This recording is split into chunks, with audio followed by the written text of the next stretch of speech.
যে গাছ কেমন আছেন। এটা হলো মেন রোডের লাগে আমার দোকান। দোকানটা আসলে এটা হলো ডাক্তারের দোকান, ওটা হলো সেলিং দোকান।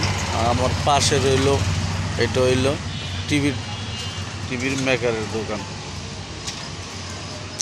আর এই যে হইলো মাল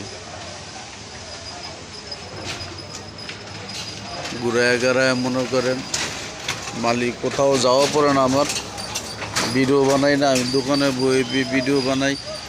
তাহলে এখন তো টুকিটাকি শীত পড়ছে, তো আমার দোকানের বগুলো যাইতে হয়, পার্টির মাল নিব কিনা এরা জানতে হয়, আবার কিছু তাগাদা সেগুলো করতে হয়। তো মিলে জিলে এখন একটা সময় পাই না, আপনারা মনে কিছু নিয়েন না। আমি সময় পেলে যারা যারা আমার ভালোবাসা দেয়, এটা রাত্রে ইনশাল্লাহ আমি সবারে পাই টু পাই হিসাব কিতাব শেষ করে এরপরে আমি ঘুমাই। ধন্যবাদ, ভালো থাকবেন আর সবার পাশে থাকবেন।